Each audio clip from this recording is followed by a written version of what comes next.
वंदे गुरुणाम चरणारविंदे संदर्शित स्वात्मसुखावबोधे जनस्य जांगुलिकायमाने संसार हालाहलमोह शांत अखंड मंडलाकारं व्याप्तं येन चराचरं तत्पदं दर्शितं येन तस्मै श्री गुरवे नमः।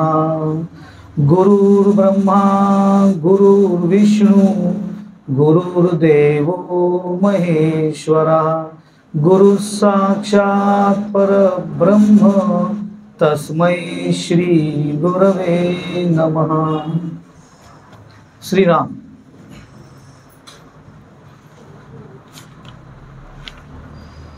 आता मगाशी अक्षयनी सांगितलं की बऱ्याच साधकांचा असा प्रश्न होता की नाम आणि ध्यान या साह्याने लवकरात लवकर ईश्वर प्राप्ती कशी होईल। तो त्यांनी थोडासा अर्धवट प्रश्न सांगितला, तसा मूळ प्रश्न नव्हता आला। कारण प्रश्न हाच आहे की खरोखर मी उपासना ईश्वर प्राप्तीसाठी करतो आहे का, हाच मुळात पहिला प्रश्न आहे। प्रश्न असा आला होता बऱ्याच ठिकाणी, म्हणजे खूप ठिकाणी प्रवचनाला गेल्यानंतर अनेक साधकांनी असा प्रश्न विचारला होता आणि तो इतका कॉमन होता की त्याचं कुठेतरी प्रतिपादन योग्य पद्धतीने व्हावं हे लक्षात आलं त्यावेळेला। तो प्रश्न असा होता की नाम घेत असणाऱ्या व्यक्तीने ध्यान करण्याची आवश्यकता आहे का, आणि ध्यान करणाऱ्या व्यक्तीने नाम घेण्याची आवश्यकता आहे का, या दोघांचा परस्पर काही संबंध आहे का। याचं कारण असं असतं की बरेच लोक नामवाले असतात आणि काही लोक ध्यानवाले असतात, परंतु संत मात्र कुठलेच वाले नसतात, ते वाली असतात।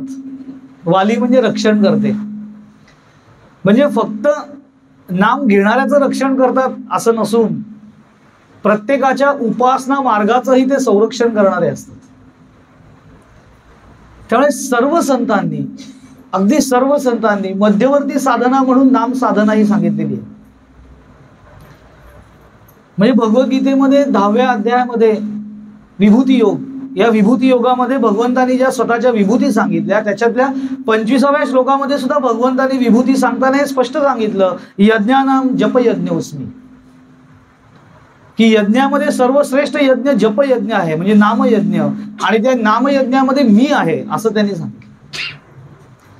त्यामुळे नामसाधना हा मध्यवर्ती आहे, याचं काय सर्टिफिकेट आपण देण्याची गरज नाहीये, ते आहेच आहे आणि सगळ्या संतांनी ते सांगितलेलं आहे।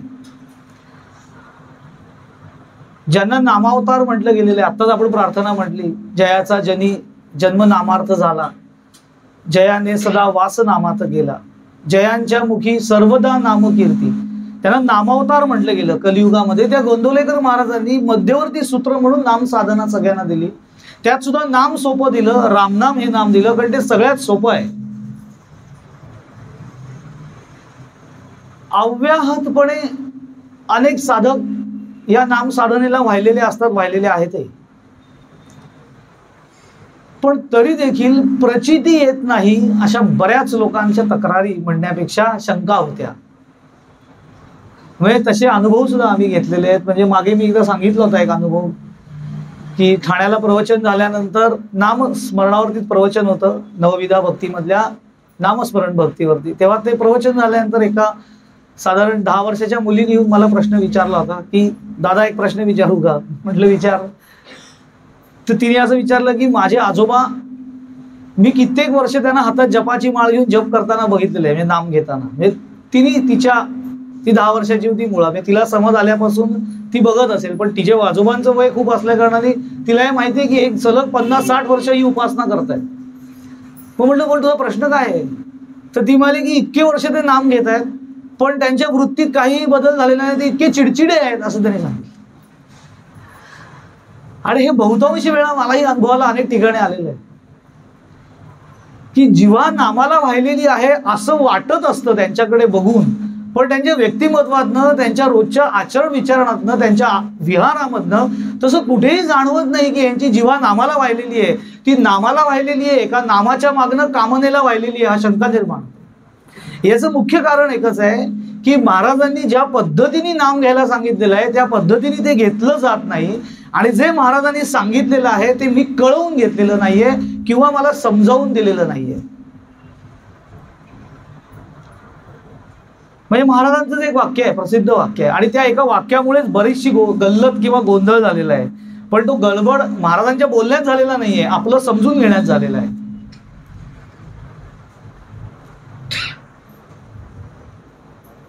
महाराजांनी एका ठिकाणी असं म्हटलेलं आहे की नामामध्ये योगाची 8ही अंग येतात, असं त्यांनी सांगितलं. या त्यांच्या एका उद्गारामुळे बऱ्याच लोकांचा गोंधळ उडालेला आहे. महाराजांनी अतिशय स्पष्ट सांगितलेलं आहे, त्याच्यात कुठेही गोंधळ नाहीये. गोंधळ माझ्या समजून घेण्यामध्ये आहे की नामात योगाची 8ही अंग येतात. माणसाचा एक स्वभाव आहे, एक इंग्रजी वाक्य आहे, फार सुंदर आहे ते. The mind sees what it choose to see. मन आणि बुद्धी मला जे पाहायचं आहे तेवढंच मी पाहतो, पण ज्याला जे सांगायचंय आणि दाखवायचंय ते मी पाहायची हिंमत करत नाही, कारण ते मला नको असतं. आधी प्रपंच करावा नेटका, मग घ्यावे परमार्थ विवेका. येथे आळस करू नका विवेकी हो, असं समर्थांनी सांगितलंय. म्हणून समर्थांनी लायसनच दिल्यावर लोक ते वाक्य सांगत असतात. समर्थांनी सांगितलंय आधी प्रपंच करावा नेटका, पण हे मला जेवढं हवंय तेवढं मी घेणं आहे. समर्थांना असं अजिबात सांगायचं नाहीये. आधी हा शब्द प्रपंच करण्यासाठी नाहीच आहे, आधी हा शब्द प्रपंच नेटका करण्यासाठी आहे. पण मी त्याचा अर्थ घेताना घेतो आधी प्रपंच करावा, एवढंच समर्थांनी सांगितलंय.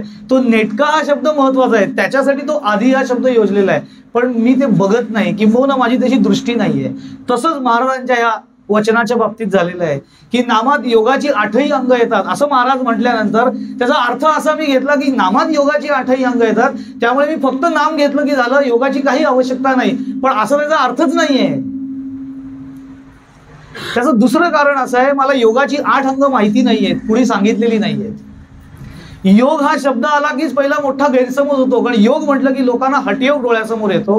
पण इथे ज्या योगाचा उल्लेख महाराजांनी केलेला आहे तो योग राजयोग आहे, हटयोग नाहीये. शरीराला खूप त्रास देणं, उलट टांगून घेणं, मानेपर्यंत वाळूत बसणं, आगीवरती झोपणं, निखाऱ्यावरनं चालणं, असे काय काय योग सांगितले जातात. पण हे योग नाही आहेत सगळे, कुठले. ह्या सगळ्या अघोरी आणि तांत्रिक उपासना आहेत, त्या हटयोगामध्ये येतात. राजयोगाबद्दल सांगितलेलं आहे. आणि राजयोगाची 8 अंग ही नामामध्ये आहेत असं महाराजांना सांगण्याचं कारण योगाचं मुख्य अंगच नाम आहे हे त्यांना सांगायचं आहे.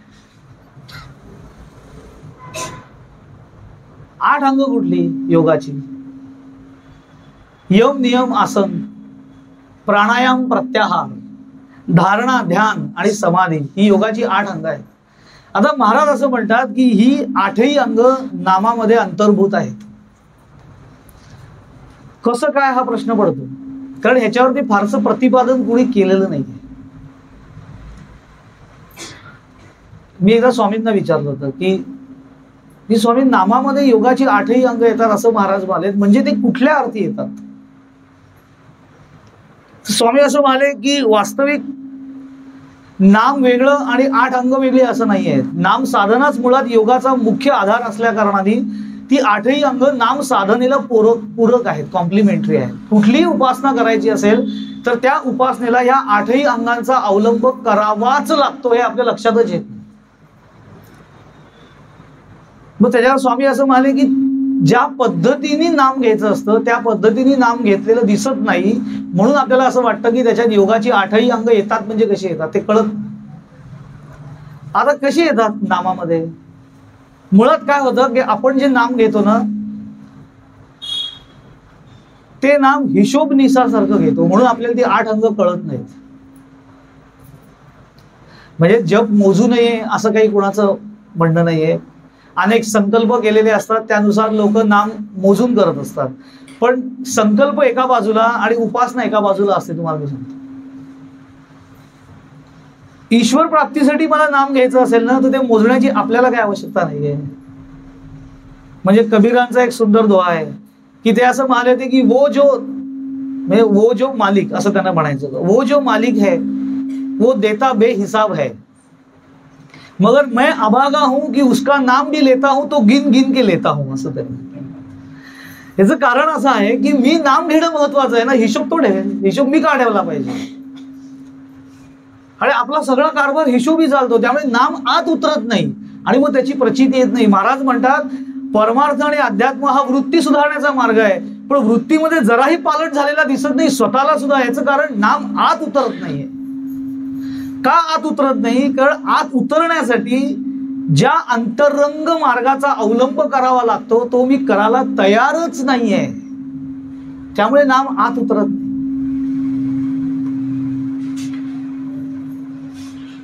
महाराजांनी सांगितलं अखंड नाम घ्यावं, पण अखंड या शब्दाचा इतका व्यापक अर्थ आहे, आपण त्याचा थोडा स्थूलार्थ बघतो आणि त्या पद्धतीने नाम घेतो. बरं, सगळ्या संतांनी अनेक ठिकाणी अनेक पद्धतीने हे सातत्य वर्णन केलेलं आहे, परंतु मी सांगितल्याप्रमाणे त्याचा सगळा अर्थ मी मला हवा तसा घेतो. जसं समर्थांनी सांगितलेलं आहे, खाता जेविता सुखी होता, नाना उपभोग भोगिता, म्हणजे चालता बोलता धंदा करिता, नाना उपभोग भोगिता नाम विसरू नये. पण इथे समर्थांनी नाम विसरू नये हा शब्द सांगितलाय, हा आम्ही सोडून देतो. आम्ही फक्त पहिलं लक्षात ठेवतो की खाता जेविता सुखी होता, नाना उपभोग भोगिता, चालता बोलता धंदा करिता. आपल्याला असं वाटतं हे करतानाच नाम घ्यायचं आहे, हे करतानाच नाम नाही घ्यायचं आहे. या सगळ्या कर्मप्रधान कृती आहे, त्यामुळे हे करत असताना नामाचा विसर पडण्याची शक्यता आहे. म्हणून या कालावधीमध्ये नाम विसरू नये असं सांगितलेलं आहे. परंतु एवढ्याने होणार नाही.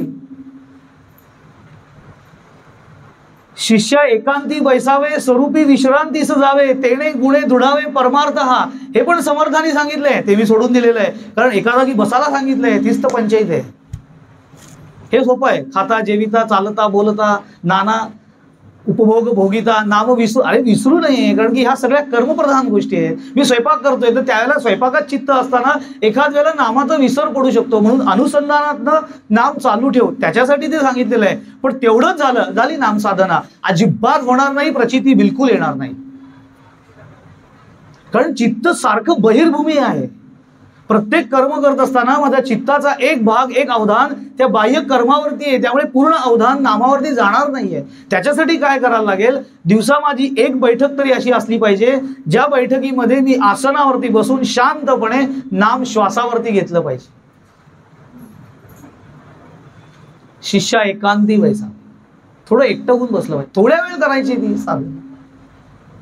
अहो कुठे असं 2 तास कुठे बसणार? अरे 2 तास काय, पहिले 20 मिनिटं बसून बघ ना, आणि 20 मिनिटं पहिले निचळ बसून बघ, हलायचं नाही अजिबात. ज्या पोश्चरमध्ये ठरवून बसशील ना त्या पोश्चरमध्ये घड्याळ लावून पहिले ही प्रॅक्टिस करायची की 20 मिनिटं माझी हालचाल होता का नाही शरीराची. स्वस्त होत नाही, आपल्याला सवय नाहीये. कारण चंचल आहे, मनाचा स्थायी स्वभाव चंचल आहे, त्यामुळे आपण तो इतका स्वीकारून टाकलेला आहे की नाही हो आम्हाला ते काही जमत नाही. पण जमणार नाही असं म्हणून चालणारच नाही, जमवावंच लागेल जर ईश्वराची अनुभूती घ्यायची असेल तर. म्हणून महाराजांनी स्पेसिफिक सांगितलं की नामामध्ये योगाची 8ही अंग येतात. कारण ती 8 अंग जी आहेत ना ती समजून घेतली की कळतं नाम एक्झॅक्टली कसं घ्यायचं आहे. एरवी नाम जरूर घ्या, महाराज सांगतच नाहीत. अनुसंधानात्मक कर्मप्रधान असताना आणि कर्मामध्ये नसताना उपासना म्हणून एका जागी बसून आपण जाता येता दिवसामध्ये घरामध्ये सारखं तोंडात टाकतो की नाही, आपल्याला सवय असते. दाणे खा, शेंगदाणे खा, काजू खा, बिस्किट खा, चिवडाच खा, मध्ये हे खातो. पण एवढं सगळं झालं आता मला जेवणाची आवश्यकता नाही असं आपण करत नाही. कारण की ह्या सगळ्याचा चवीशी संबंध आहे, पोट भरण्याशी आणि अंगी लागण्याची नाही. अंगी लागण्यासाठी एका जागी बसून 2 वेळचं नीट जेवण जेवावं लागतं. तसं उपासनेचं आहे. जाता येता नाम घेणं हे अंतःकरणाची भूमिका व्यवहार काळात टिकून राहावी याच्यासाठी सांगितलेलं आहे. पण नाम जर का अंगी लागायला हवं असेल, प्रचितीच्या प्रांतात न्यायचं असेल तर ठाईचं बैसोनी करा एक चित्त आवडी अनंत आळवावा. एका जागी बसून नाम घ्यावंच लागेल.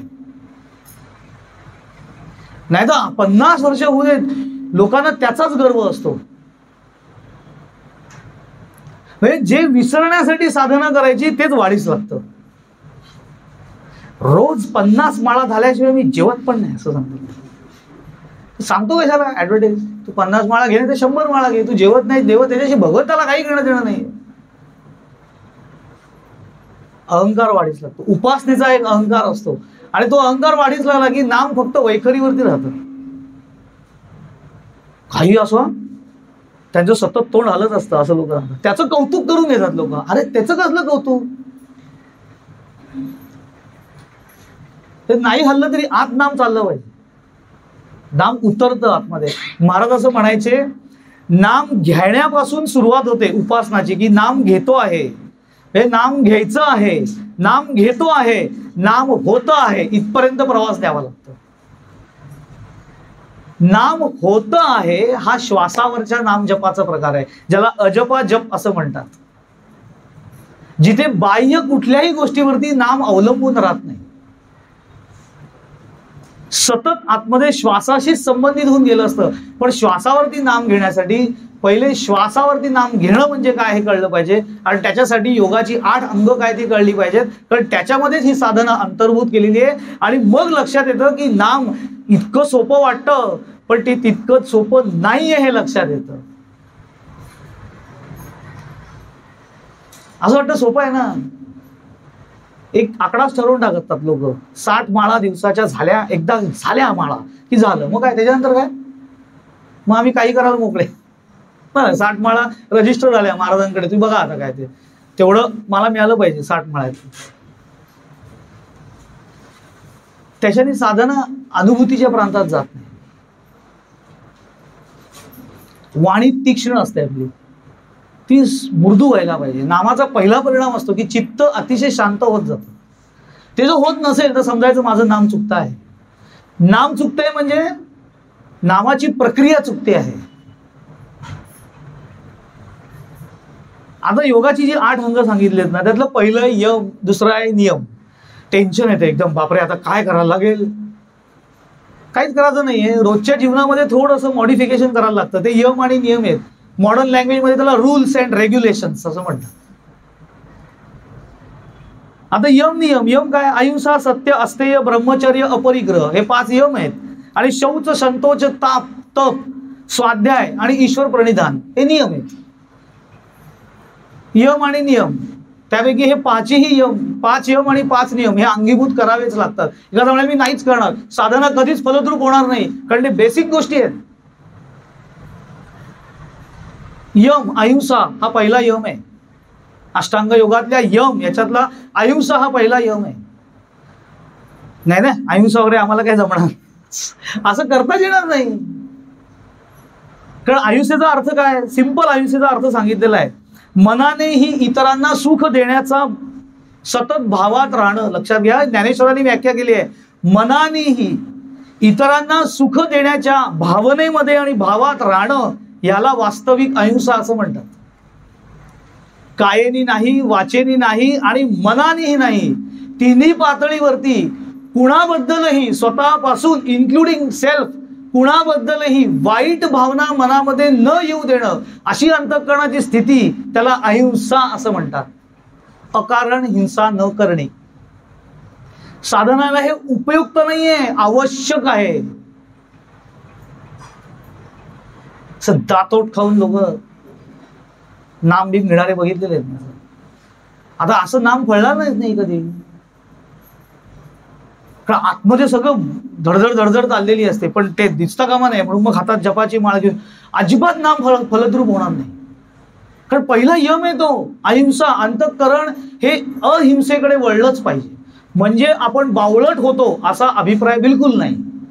अंतःकरण हे इतकं तरल अवस्थेमध्ये पाहिजे की माझ्या मनामध्ये कुणाबद्दलही, कोणीही, माझा हितचिंतक असू दे, शत्रू असू दे, कोणी, माझ्याकडनं त्याच्याबद्दल काहीही वाईट विचार मनात येणार नाहीत. कारण अंतःकरण जोपर्यंत शुद्ध होत नाही तोपर्यंत नाम अंतःकरणामध्ये स्थिरावत नाही, सारखं सुटतं.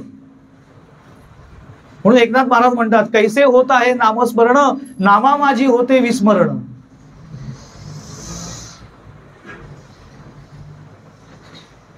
काय पहिला यम आहे तो अहिंसा. दुसरा काय, सत्य. खरेपणाला धरून राहणं. आता ह्याच्यामध्ये काय कठीण आहे? थोडक्यात खरेपणाला धरून राहणं एक त्याचा अर्थ आहे की खोटं न बोलणं, उगाच खोटं बोलून काहीतरी करू नये. एका महाराजांना ना एकाने प्रश्न विचारला होता. आपल्या विषयाचं नावच काय आहे की महाराजांचं योग अंतर्भूत नाम सौंदर्य, आणि ते सौंदर्यच आहे. कारण की महाराजांनी ज्या ज्या ठिकाणी जे जे प्रतिपादन केलेलं आहे ना ते अतिशय सौंदर्यपूर्ण पद्धतीने केलेलं आहे, खुबीनी. पण लोक सुद्धा काय बनेल असतात. त्यांनी एकाने महाराजांना काय प्रश्न केला, तुम्हाला महाराज व्यवहारामध्ये थोडीशी लबाडी करावी लागते, त्यांनी स्वतःच सांगितलं. तर थोडी लबाडी करावी का, असं त्यांनी महाराजांना प्रश्न विचारला. त्याला वाटलं महाराज म्हणतील कर, मी आहे तुझ्या पाठीशी. कारण महाराजांनी सांगितलंय तू फक्त नाम घे, बाकी सगळं मी सांभाळतो.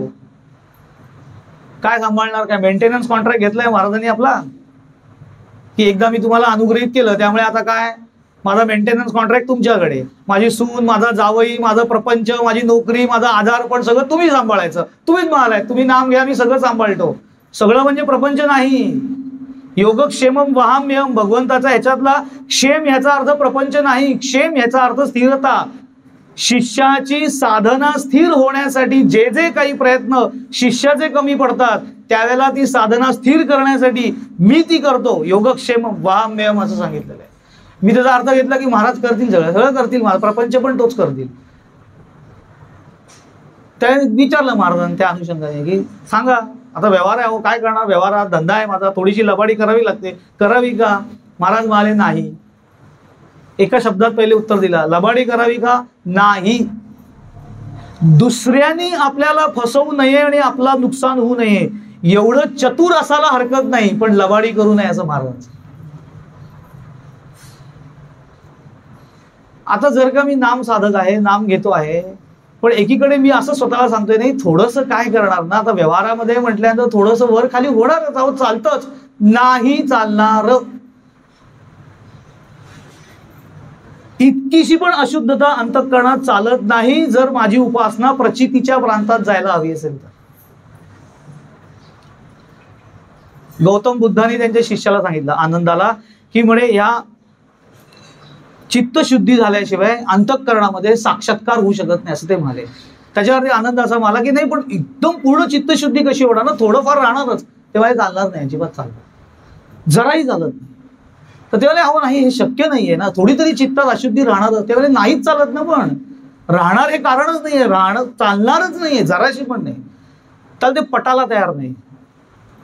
ठीक आहे, गौतम बुद्ध म्हणाले की जाऊ दे आपण त्याच्यावर नंतर बोलूया, आत्ता मला तहान लागले, तू जरा पाणी घेऊन ये. म्हणून त्याने त्याला एक हांडा दिला, म्हणजे माठ दिला मातीचा, आणि ह्याच्यात पाणी घेऊन ये.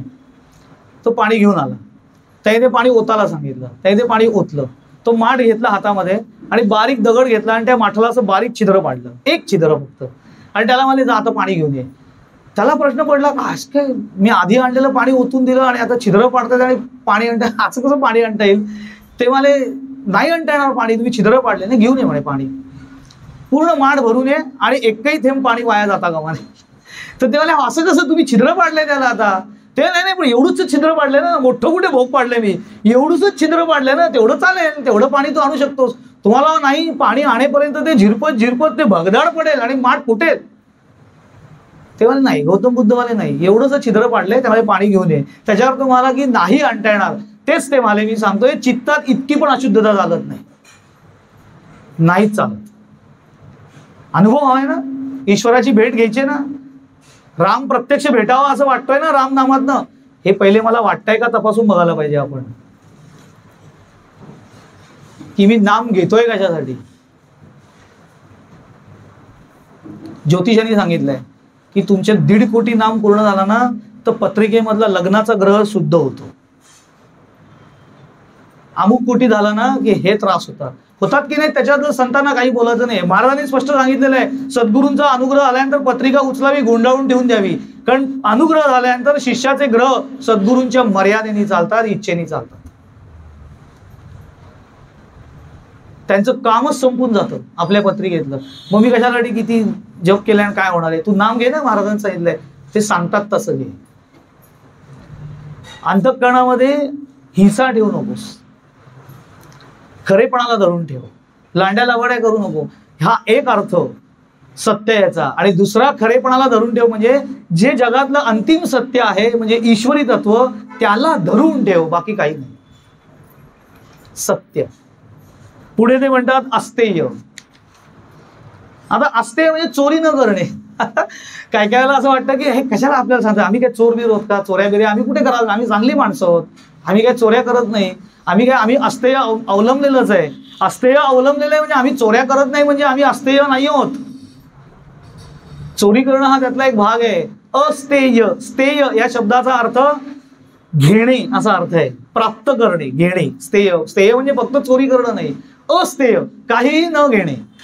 काहीही न घेणे म्हणजे काय, त्यांना असं सांगायचंय माझ्या वाट्याला जे जे काही येईल, जे जे काही प्रामाणिक प्रयत्नाने ईश्वराचा प्रसाद म्हणून माझ्या वाटेला येईल, ते स्वतःच्या आवश्यकतेपुरतं स्वतःजवळ ठेवून जास्तीचं इतरांना देण्याची वृत्ती अस्तेय.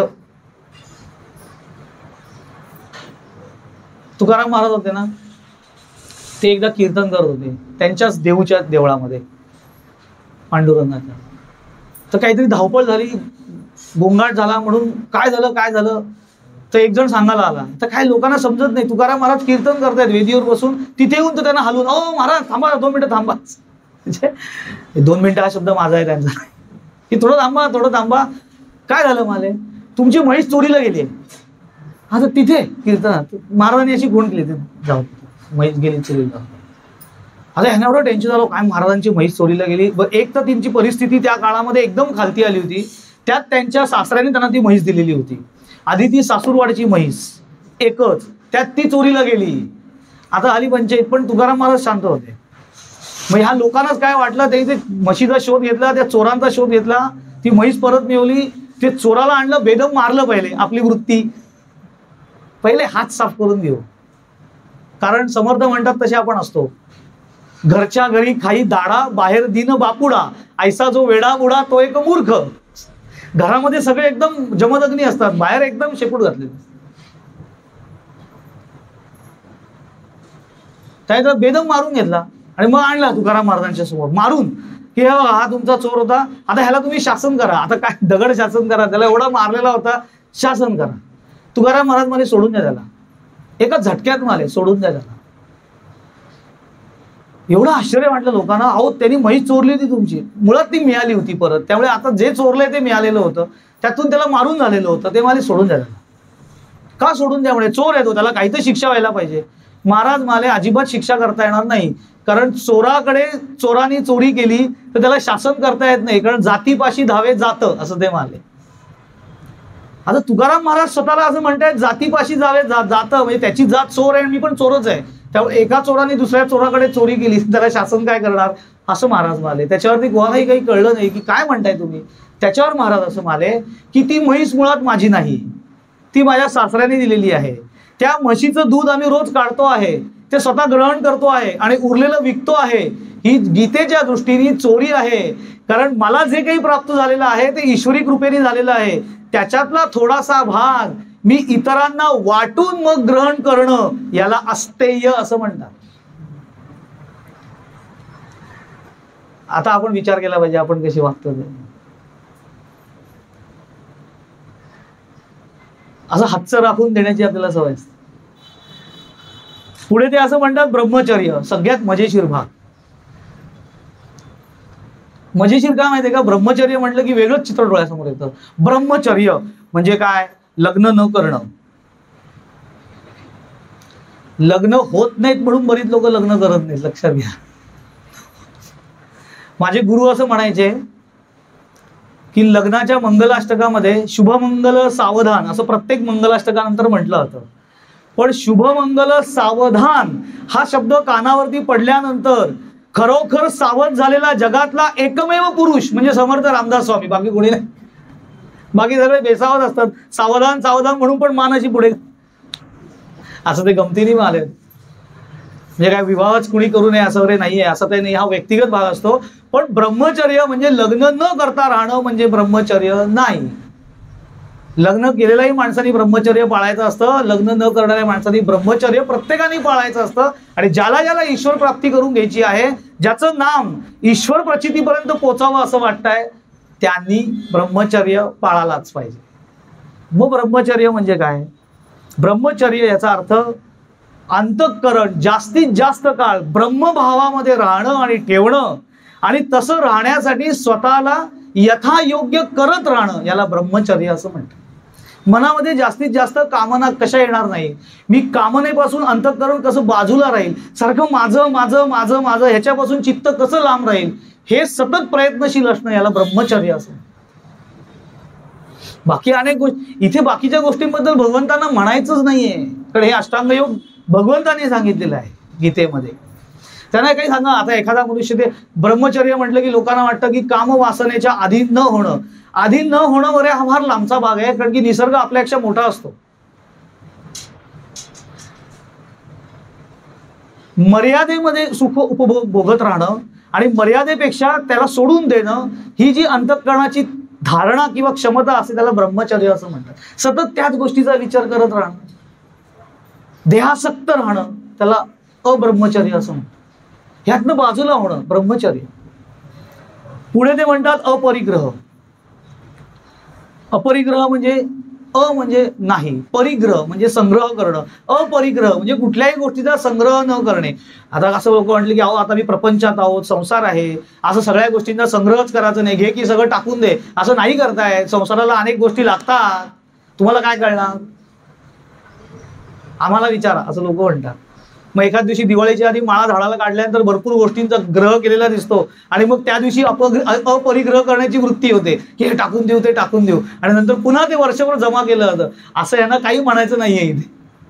ते तुमचं तुम्ही बघा, असं संत म्हणते तुम्ही काय जमा करायचं, कारण आपण काय काय जमा करतो ह्याची यादी जर मी सांगितली तर आपण डोक्याला घातलं. आपण डायरेक्ट असे एकनाथ महाराज वगैरे आपण काय काय नावं घेतो त्यांचे, आम्ही संतांचे बोही आहोत वगैरे. अरे बोही वगैरे लांबची गोष्ट रे, त्यांच्या सर्कलमध्ये पण आपण गेलोय की नाही अजून पत्ता नाहीये. तर बोही होणं रे फार पुढची गोष्ट आहे. ते एकनाथ महाराजांकडे ना पैठणला एकदा खूप पाऊस पडला होता, खूप धुवाधार पाऊस पडला, पाणी बिणी साचलं, आणि रात्री नेमकी कोणतरी वाटसरू गावामध्ये शिरले आणि ते चुकले रस्ता, त्यात पाणी साचलं होतं. तर गावामध्ये काही टवाळखोर लोक होते, त्यांनी त्यांना सांगितलं की एक काम करा, इकडनं पुढे जा, तिथे वाडा आहे एकनाथ महाराजांचा, त्यांच्याकडे जा, कारण ते खूप धर्मपरायण येणाऱ्या जाणाऱ्या लोकांची फार आवक जावक चांगली करतात, त्यांच्याकडे तुम्ही जा.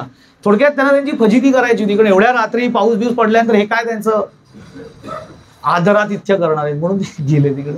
ते दार वाजवलं, एकनाथ महाराजांनी दार उघडलं, त्यांना कळलं अशी पावसात भिजलेले कोणतरी आहेत, थंडीने कुडकुडत आहेत. ते म्हणजे काय कुठनं आला, ते सांगितलं सगळं की असंच आहे.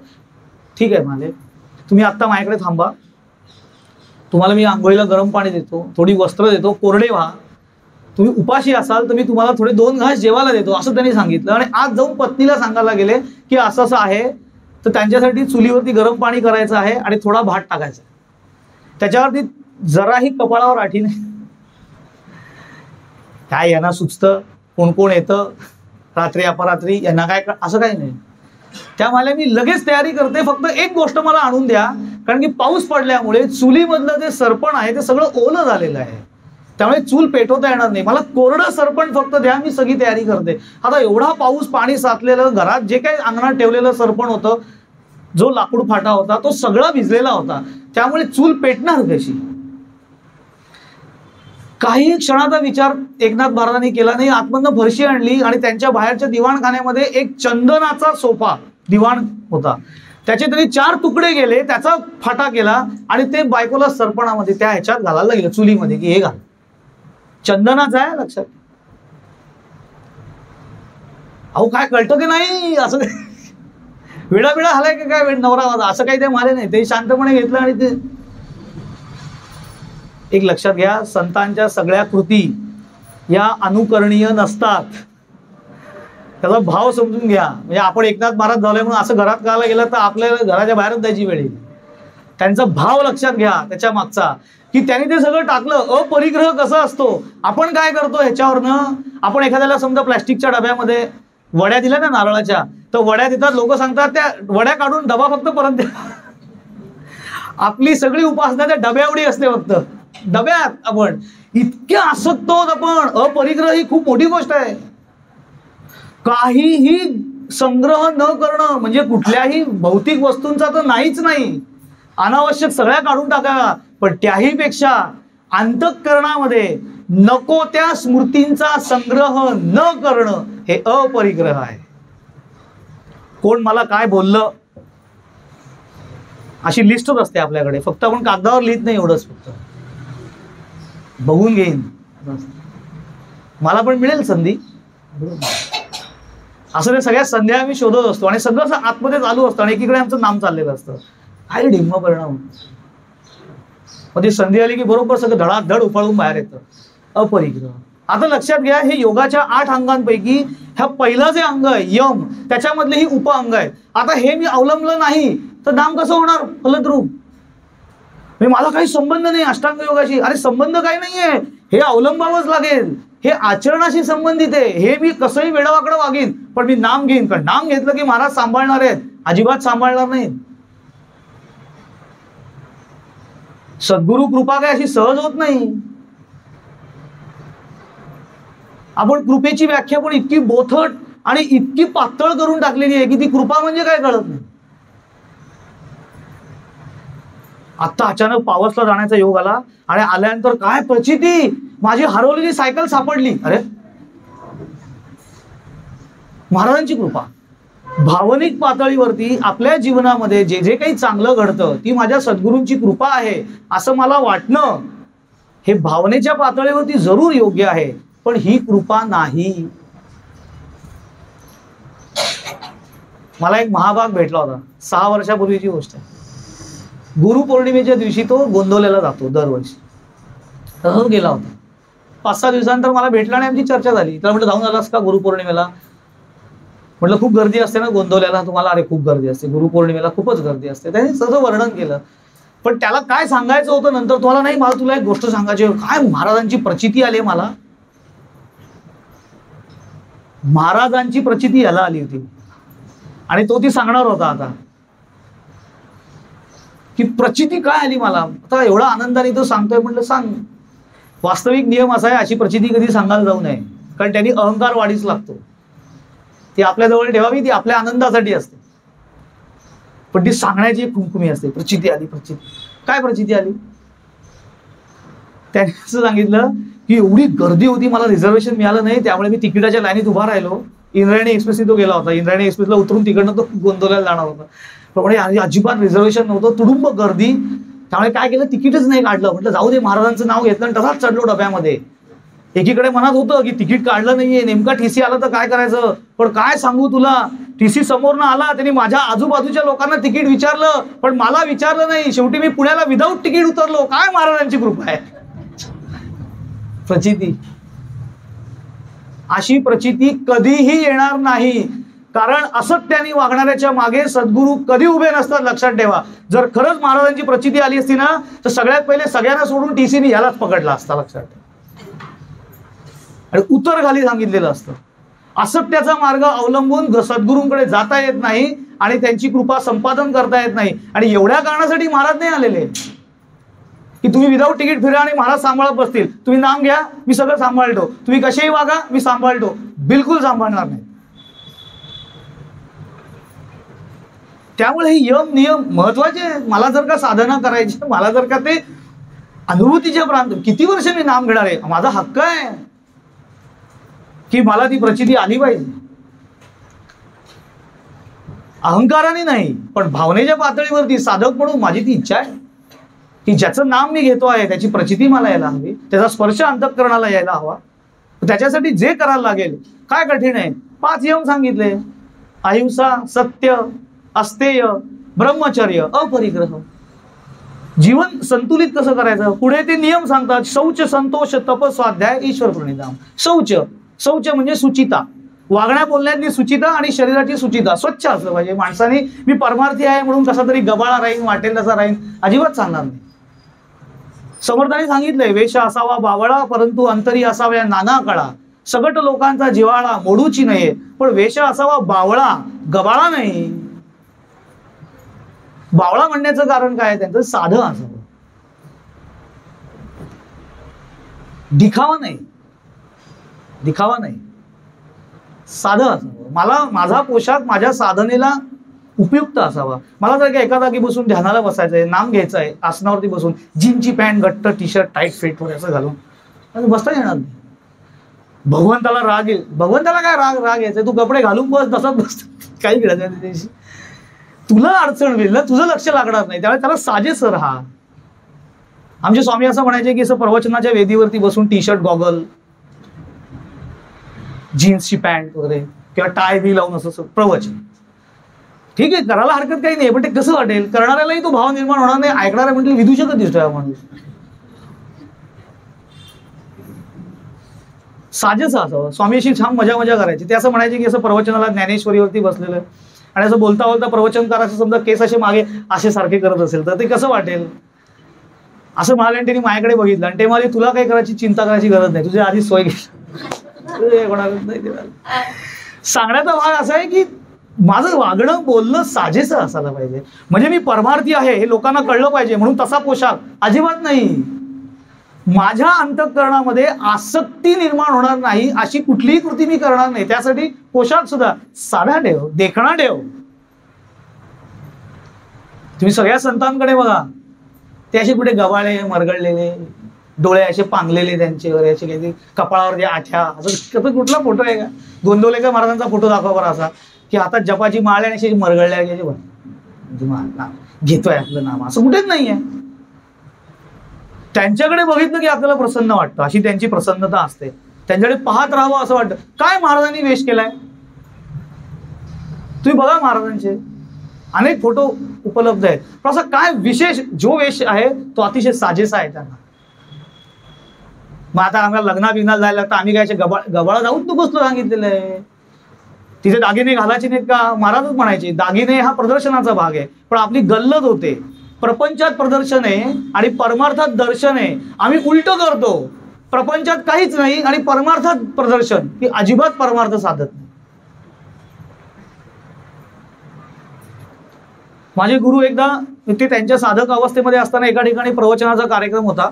तर ते प्रवचन करणारे जे होते त्यांना नेण्या आणण्याची जबाबदारी स्वामींवरती होती, कारण की ते उत्कृष्ट ड्रायव्हर होते, त्यांच्याकडे कार होती, म्हणून त्यांना आणण्याची जबाबदारी स्वामींवरती होती. तर स्वामी त्यांना आणायला गेले, तर ते सगळं आवरून बिवरून त्यांचं ते लवाजमा घेऊन खालती आले आणि खाली कारमध्ये बसणार तेवढ्यात ते मला 5 मिनिटं माधव मी आलो जाऊन असं म्हणून ते वर गेले. पुन्हा 5 मिनिटं मारले आणि 20 मिनिटं आलेच नाहीत.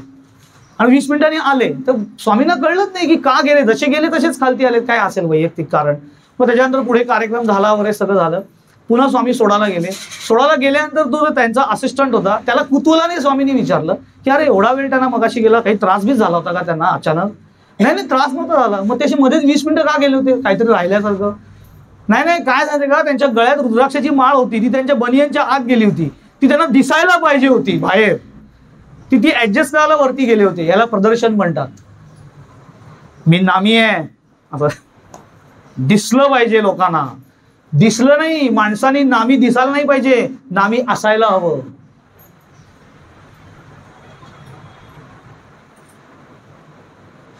असं खेदाने सांगा असं वाटतं. याचं कारण काय होतं, ह्यांनी आपणच आपल्या साधनेची दिशाभूल करतो आणि आपल्या साधनेची चेष्टा करण्याची संधी समोरच्याला देतो आणि नंतर आम्ही तक्रार करतो की हल्ली कुणाला कशाचं काय नाही, लोक टिंगल करतात. तू करायला देतोस टिंगल. साधनेची भीड बाळगू नका, पण साधनेचं प्रदर्शन पण ठेवू नका. अरे ह्या गुप्त साधन आहेत, माझ्या आतल्या आत होण्यासारख्या साधन आहेत. आपल्याकडे गोमुखीमध्ये हात घालून जप करण्याची पद्धत सांगितली जाते. ती गोमुखीमध्ये हात घालण्याचं कारण 2 आहेत. एक, माझं स्वतःचं लक्ष मेरू मण्यावर जाऊ नये याच्यासाठी आहे. करण्याचं नाम घेताना सुद्धा कसं असतं, आला का आला का आला का आला का आला का आला का आला. तर माझे स्वामी म्हणायचे राम आला का नाही, मेरूमणी आला का, असं होतं. कारण का, तर ती काउंट करायची असते आणि ती उलटी करायची असते मान अशी लगेच. काहीतरी उपाधी, अरे महाराजांनी उपाधी रहित सगळ्यात सोपं साधन दिलं आपल्या हातामध्ये, नाम. पण मला ते नको असतं, मी त्यालाही उपाधी आणि कर्मकांडामध्ये आणतो. ती उलटी करायची का, सुलटी करायची का, तो मेरूमणी वरती पाहिजे का, 11वाच पाहिजे का, 108च पाहिजेत का, 100 चालत नाहीत, त्याला राग येईल रामाला, 8 कमी आहेत. अरे नाम घे ना. तू करू नये असं नाहीये, पण ह्याच्यात लक्ष कशाला आहे तुझं? तुळशीची माळ चालेल का, रामनाम रुद्राक्षावर घेतलेलं चालेल का, स्फटिकावर घेतलेलं चालेल का? अरे कबीर सांगतात, कबीरा माला काटकी बहुत जतन का फेर, माला सास उसास की जामे गाठ ना मेर. एवढी शंका कशाला आणतो? जाऊ दे ना, एक श्वासाची माळ तुला भगवंतानी दिलेली आहे, अव्याहत, ज्याला मेरुमणी नाही, ती थांबत नाही, तिची मोजदात करता येत नाही. श्वासावरती नाम घे. श्वासावरती नाम घेणं यालाच योग अंतर्भूत नाम असं म्हणतात. कारण योग हा श्वासाशी संबंधित आहे आणि नाम जेव्हा श्वासाशी संबंधित होतं तेव्हा ते योग अंतर्भूत होतं. आणि या अर्थी योगाची 8ही अंग त्याच्यामध्ये महाराज जे सांगतात ना की ती 8ही अंग त्याच्यामध्ये येतात ना. शौच, संतोष. शौच म्हणजे स्वच्छता. जशी शरीराची स्वच्छता तशी चित्ताची स्वच्छता. मग चित्ताची स्वच्छता कशी करायची ते आधी सांगून झालं, अहिंसा या पद्धतीने. चित्तामध्ये वाईट विचार न येणं. दुसरं ते सांगतात संतोष. संतोष म्हणजे अंतःकरणाची श्रीमंती प्राप्त करणं. याची सुंदर व्याख्या महाराजांनी केलेली आहे सोप्या भाषेत. ज्याच्या अंतःकरणातलं हवे पण संपलं तो अंतःकरणाने श्रीमंत असं महाराज म्हणायचे. हवे पण माझं माझं माझं माझं. मी हा कधी घातक नाहीये, माझं हे घातक आहे. कारण मी हा अस्तित्वाशी संबंधित आहे आणि अस्तित्वाशी संबंधित असलेली जाणीव जेव्हा व्यक्तिमत्वाशी संबंधित होते तेव्हा ती माझे या स्वरूपामध्ये जाते. हे माझं आहे, हे सगळं माझं आहे. अरे काय माझं माझं आहे? माझे माझे म्हणतोसी परंतु शरीर तुझे नव्हेसी. कशावरती माझं माझं करणार आहे? ज्याच्या माध्यमातून करतोस ना माझं माझं ते पण तुझं नाहीये. विचार, तुझ्या इच्छेने चालतं का? हे काळा नळाच्या तोंडी घातली लोणियाची उंडी, माशी पांग पाखडी तव हे सरे, असं ज्ञानेश्वर महाराज सांगतात. अरे तू काय कसला गर्व करणार आहे? माशीचे पंख हलतात ना त्याच्यापेक्षा कमी क्षणात देह सोडून जावं लागेल. माझं माझं ऐसे म्हणायची काय तुझं आहे? देह सुद्धा तुझा नाहीये. हवा तेवढ्या वेळ ठेवता येत नाही, काही करता येत. आपल्याला इच्छा असते, आपण सगळं म्हणतो, सगळ्यांना असं वाटत असतं मी अमरपट्टा घेऊन आलेले सगळ्यात. ते तिथे जाताना फक्त स्मशान वैराग्य प्राप्त होतं. तिथे चितेवरती एखाद्याला चढवलं की जे बरोबर गेलेले असतात त्यांना थोड्या वेळ वाटतं फक्त की आता काय माणसाचा काय भरोसा नाही हो, असं लोक चर्चा करतात. अरे माणसाची तुझा पण भरोसा नाहीये, तू काय एकटा वेगळा आहेस का काय? काफील असतो आपण. हे काय त्यांना नकार घंटा नाहीये, त्याने आपल्याला सावध केलेलं आहे ना. संतोष, अंतःकरणात संतोष ठेव ना. सारखं माझं माझं काही प्राप्त करू नको असं नाहीये, पण माझेपणा किती आहे? सारखं माझं आहे माझं. तुझं काय? तुझं काही नाही. चालले शरीर कोणाची सत्ते कोण बोलविते हरिविण, वृक्षाचेही पानं हाले त्याची सत्ता, राहिली ती अहंता तेणे गोडी. तुझ्या इच्छेने काय होतं? श्वास तरी चालतात का आपल्या इच्छेने? चालतात हेच खूप आहे. फुकट आहेत, त्याचं मेंटेनन्स तू करत नाही, त्याचं भाडं तू घेत नाही, त्यांनी प्रत्येक श्वासाचा हिशोब मागितला असतं. म्हणून आपल्याला श्वासाची किंमत नाही. पुढे ते असं म्हणतात तप. तप म्हणजे काय? तापणं. स्वामी असं म्हणायचे तपाचा परिणाम तापणं नसून निवणं आहे. तप म्हणजे साधनेमधली सातत्यता, कडक उपास. आज गुरुवार आहे, काही खाणार नाही. कुणी सांगितलं? ज्ञानेश्वर महाराज असू देत, तुकाराम महाराज असू देत, समर्थ असू देत, आणली उपवास किंवा काहीही न खाता उपवास या सगळ्याला विरोध करतात. असलं काहीही करायचं नाही साधकाकडनं, हे अभिप्रेत नाही. कारण हे अध्यात्म नाही. नरदेह मोठे घबाड, वरकड देह हे काबाड. हे मोठं घबाड आहे नरदेह. हे ह्या मानव देहामध्ये आल्यानंतर हे सगळा कौतिक सोहळा आहे. त्यामुळे त्याला टिकवता आलं पाहिजे, त्याचा रिस्पेक्ट करता आला पाहिजे. त्याचे चोचले पुरवू नका, पण त्याचा अपमान पण करू नका. असा काही नियम आहे? काही न खाता मी साधना केली तर भगवंताच्या दारात माझं वजन थोडं रिस्पेक्ट वाढेल, साधक आहे असं काही नाही. तुझ्या अंतःकरणाच्या धारणेवर अवलंबून आहे. कशाला शरीराला त्रास देतो? तू हा शरीरात ते न पिडावे. माऊलीने सांगितलेलं आहे तुम्ही व्रत वैकल्यू न करावे, शरीरात ते न पिडावे, दुरी केव्हा न वेचावे, तीर्थासी गा. ज्ञानेश्वर महाराज सांगतात अजिबात शरीराला त्रास देऊ नका. उगाच काहीतरी उपवासाच्या नावाखाली काहीतरी करत बघायचं, मग डोकी दुखतात, धरतात, पित्त वाढतं. लोक काय काय सांगतात, पहाटे उसून डोळे मिटून नाम घ्यायला ध्यानाला बसलं ना होत नाही हो, डोकं दुखतं. डोकं दुखतं काय? स्वामी म्हणायचे आहे म्हणून दुखतंय. किमान तेवढा तर परिणाम आहे, कळलं आम्हाला आहे असं देवा. पण तसं नाही आहे, काहीतरी चुकते प्रक्रिया तुझी. रात्री किती वाजता झोपतोस त्याच्यावरती सकाळचं डोकं दुखणं न दुखणं अवलंबून आहे. पहाटे उठल्यावरती. रात्री काय खातोस त्याच्यावरती सकाळची साधना अवलंबून आहे. रात्री 10 पाव 2 पावभाजीच्या प्लेट, 6-7 गुलाबजाम, पुलाव, सार. जेवण होतं. सकाळी ध्यानाला बसायचंय. एवढं सगळं रात्री ग्रहण झालं की सकाळी रजोगुण आणि तमोगुण ड्युटीवरती लागतात लगेच. मग लोक असं गजर लावून झोपतात दिपतात. माझी 6ची बैठक ठरलेली आहे आणि मग गजर वाजला की तो गजर बघतात, 6 वाजले बंद करतात, अर्धा तास झोपत होतं. कसं होणार आमचं? संतोष तयार असलं पाहिजे साधनेसाठी. तयार. फुटो हे शरीर, तुटो हे मस्तक, तरी नामाचा रंग सोडवू नये. पण तुटो हे शरीर, फुटो हे मस्तक याचा अर्थ काय? मुद्दाम फोडून घ्या असं नाहीये. त्यांना असं सांगायचंय, अगदी शारीरिक व्याधी जरी निर्माण झाली तरी नाम साधना इतकी सोपी आहे की त्याही काळामध्ये पडल्या पडल्या का होईना श्वासावरती नाम घेता येतं. त्या अर्थी ते सांग की असं काळच नाहीये की मला नाम घेता येणार नाही, फक्त ते समजून घे. त्याच्यासाठी ही 8 अंग सांगितले. संतोष, स्वाध्याय, अंतःकरणामध्ये ज्ञानाची तहान सतत जागृत राहील आणि ईश्वराचे विचार मनामध्ये येतील अशा पद्धतीचं वाचन करणं, याला स्वाध्याय असं. सकाळी उठल्या उठल्या महाराष्ट्र टाइम्स, लोकसत्ता, टीव्हीचे चॅनल्स अजिबात बघू नका रे. नाही, जगात काय चाललंय ते आम्हाला कळलं पाहिजे. तुला कळून काय होणार आहे? तुला विचारून जग चालतं का? घर चालतं का बघ तुझ्या विचार.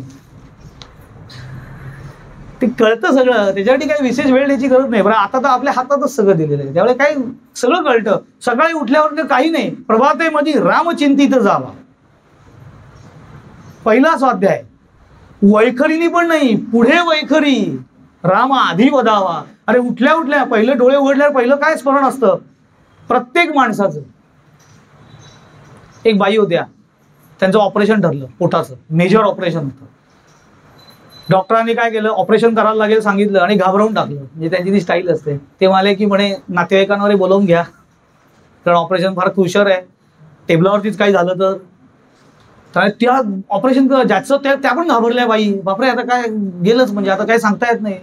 डॉक्टर म्हणे नाही अशी शक्यता असते म्हणून मी सांगितलं. आता काय तयार झाल्या, ऑपरेशन तर करायलाच लागणार आहे. मग त्यांना ॲनेस्थेशिया दिला, भूल दिली, त्याच्यानंतर ऑपरेशन झालं. सुदैवाने ते ऑपरेशन यशस्वी झालं. डॉक्टरांनी बाहेरून नातेवाईकांना सांगितलं की धोका टळलेला आहे, ऑपरेशन यशस्वी झालेलं आहे, त्या थोड्या वेळाने शुद्धीवरती येतील. एक साधारण ठराविक काळ जो असतो ॲनेस्थेशियाचा तो झाल्यानंतर त्या शुद्धीवर यायला लागल्या. त्या शुद्धीवर आल्यानंतर त्यांची जी पहिली भावना होती ते माझं ऑपरेशन यशस्वी झालं का नाही झालं ही नसून मी आहे ही पहिली धारणा होती. कारण सगळा संबंध माझ्या असण्याशी आहे, जाणीवेशी. म्हणून समर्थांनी सांगितलं की जाणीवेशी संबंध आहे ना, मग डोळे उघडल्यानंतर जी पहिली जाणीव मला असते ना, मी आहे, ती जाणीव ज्याच्या स्वरूपाने येते ना तो राम आहे, आत्माराम. पहिलं त्याचं स्मरण कर. प्रभाते मनी राम चिंतित जा, पुढे वैखरी राम आधी वदावा, मग नंतर वैखरीने नाम घे. उठता उठता ओम रामकृष्ण हरी श्रीराम जयराम जय जयराम, पहिले ह्याचा उच्चार कर. वाणीला पहिले नामामध्ये ठेव.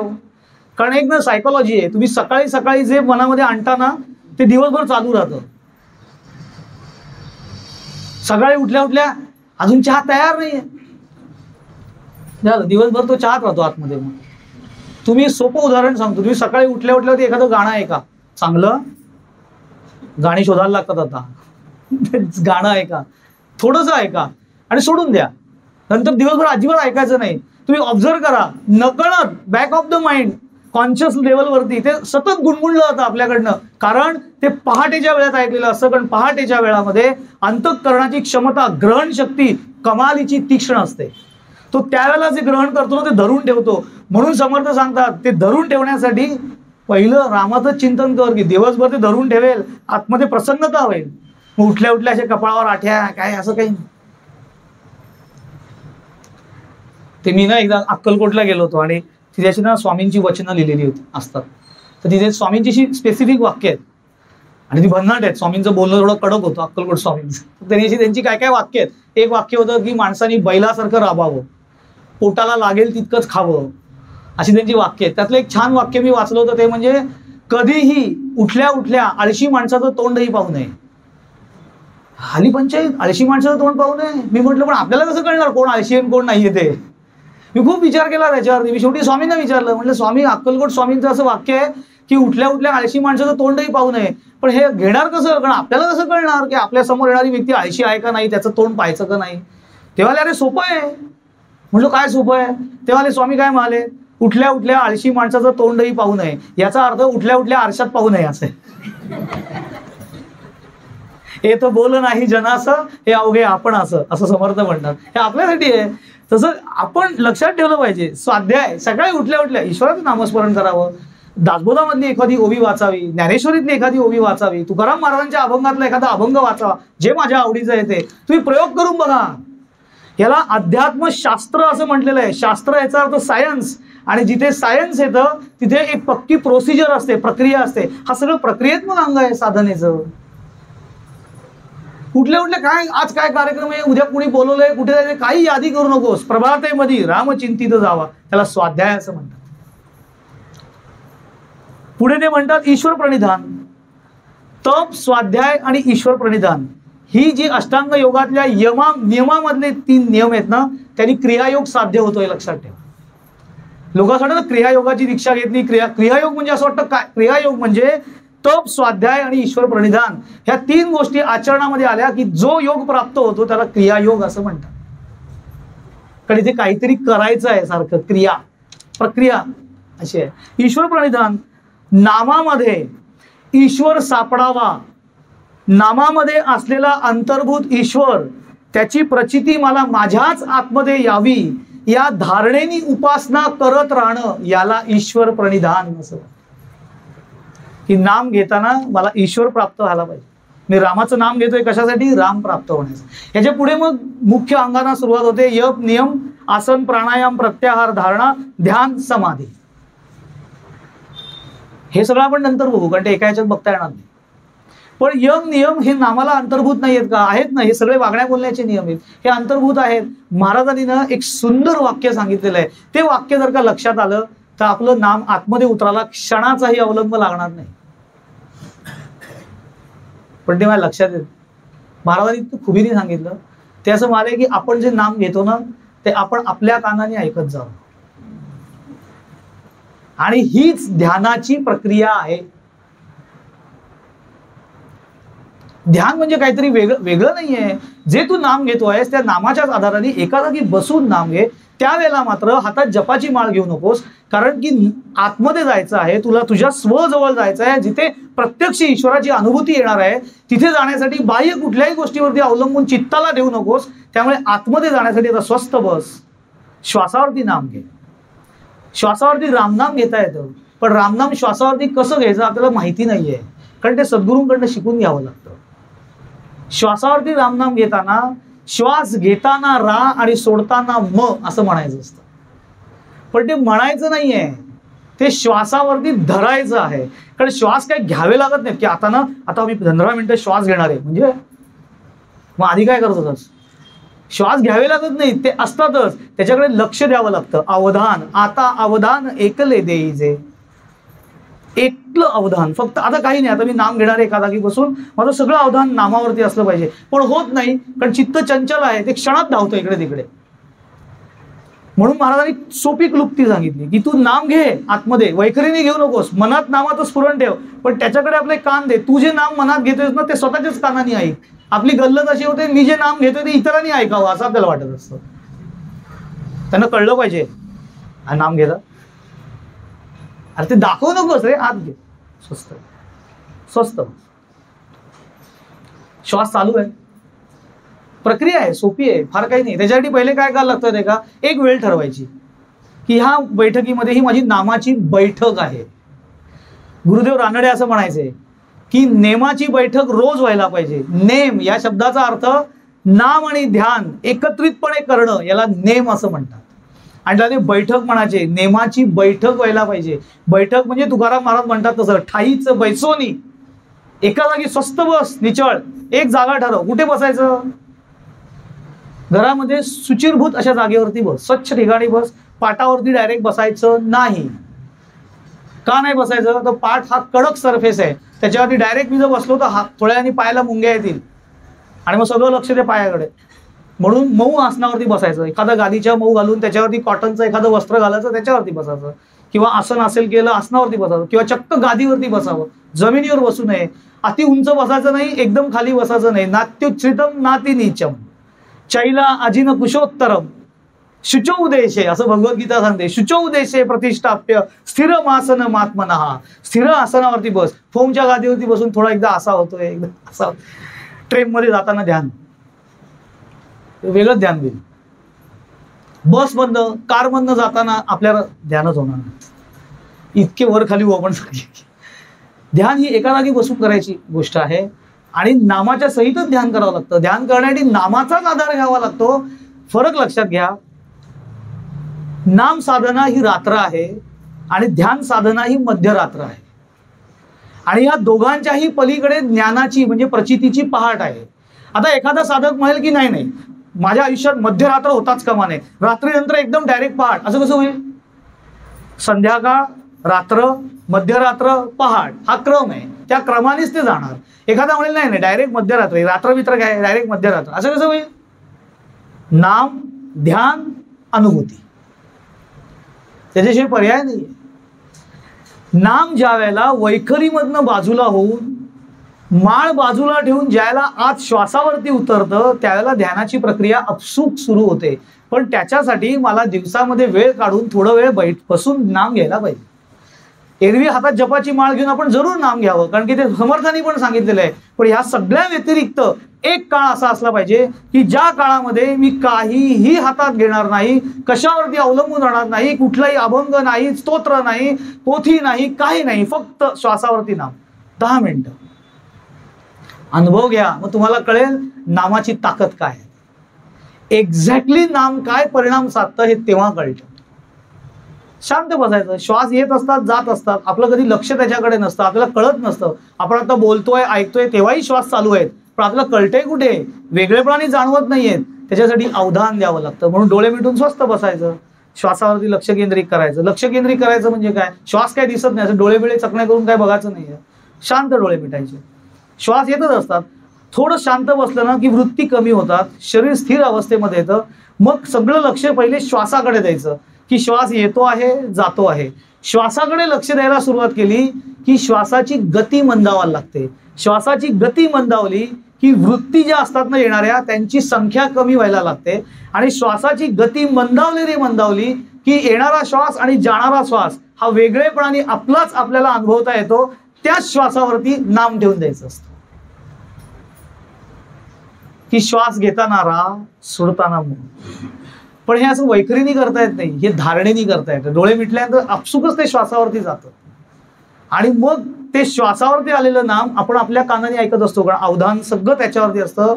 क्षणात तुम्हाला अनुभव येईल की चित्तामध्ये कुठल्याही बाहेरच्या वृत्ती मला जाणवल्या नाहीत, त्या आलेल्या असतात पण त्या जाणवत नाहीत. एक क्षण फक्त माझं नाम आणि मी अशी अनुभूती यायला लागते. हा क्षण जेव्हा वाढत वाढत वाढत वाढत 10 ते 15 मिनिटावरती जातो त्यावेळेला नामाची प्रचिती यायला लागते.